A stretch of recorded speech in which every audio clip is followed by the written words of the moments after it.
Hello everyone, my name is Victoria Perkins and I'll be discussing with you today my role as a direct support professional. Now, you might be asking, what exactly is a direct support professional, or a DSP for short? A direct support professional is a person who works directly with individuals who have physical or intellectual disabilities. Now, we aim for integrating them back into the community and out of a restrictive environment.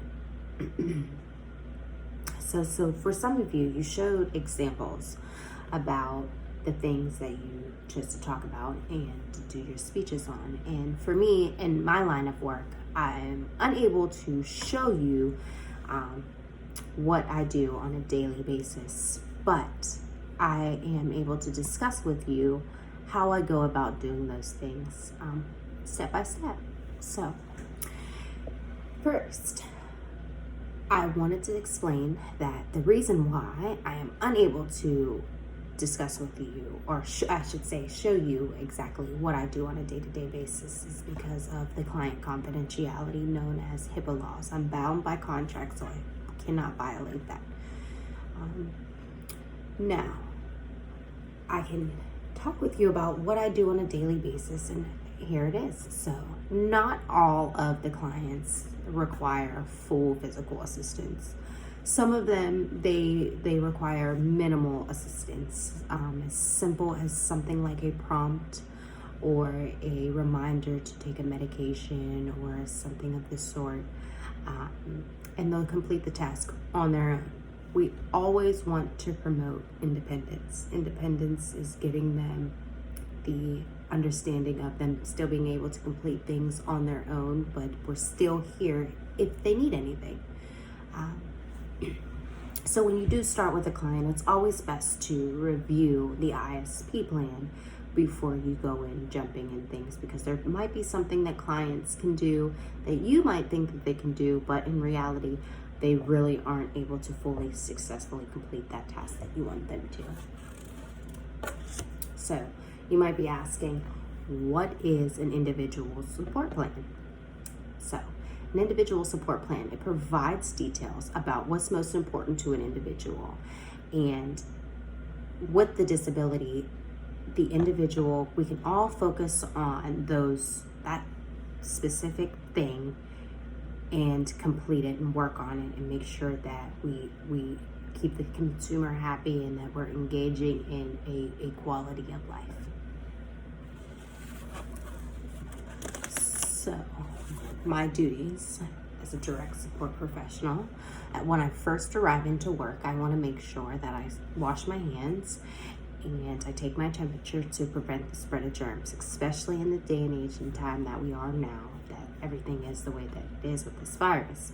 So once I complete those, I make sure that I greet my clients and make sure she knows that I am there. I wake her up and I assist her in getting in and out of the bed. Getting in and out of the bed could require a lot of muscle work, because like I said, each client is different. They could be different weights, different heights. Some could be, quadriplegics. Some would just be, don't want to assist, but like I said, it's all with the consumer. And have an open mind when you go in, because like I said, some days are a lot easier than others. So once I complete getting her out of the bed, or getting them out of the bed, I should say, I assist in bathing, making sure that the water is not too hot, too cold, making sure it's just right, and assisting them in and out of the shower, making sure I'm preventing falls, because falls are not any good. We try to avoid those by any means as possible. So once we get them in the bathtub and get them all washed up and get them out and dried, we brush their teeth. And like I said, some people are able to do it on their own and some require a little bit more assistance than others. So it's best to always, make sure that you're not doing too much or too little, and that you're completing the task so that it's getting done correctly.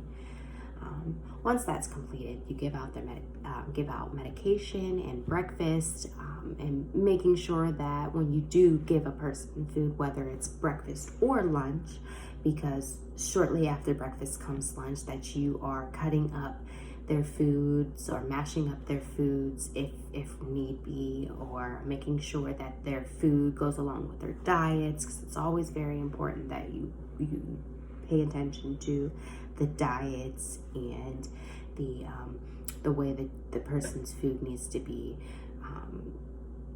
presented to them, because choking is another very, very bad accident that could occur at any point in time. So that's why we're all CPR certified if that were to ever take place.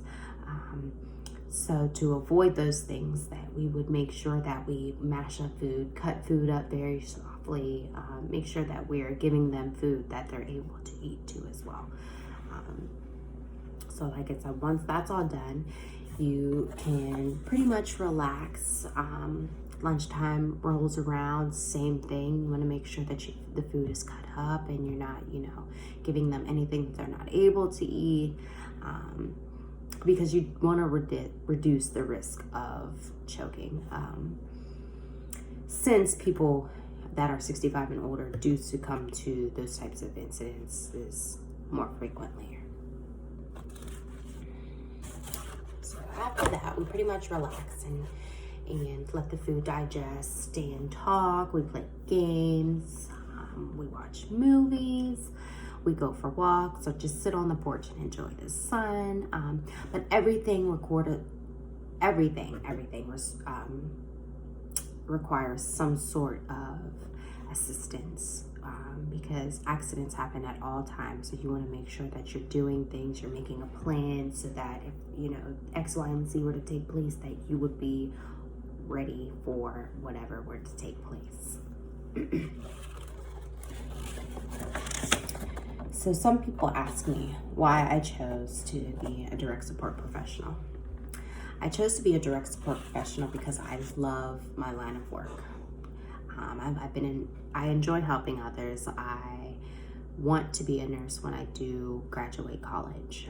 My goal is to give people the best quality of life that they do deserve, because they are people, and all people should be treated equally. So I will say it does take a kind person, a very patient person, to be a direct support professional. But if you have it in you to help others and make others people's lives better, try it out, because it's definitely something that would humble you a whole lot. So with that being said, I hope you enjoyed this, and thank you for your time. Everyone have a great day. Thank you. Bye.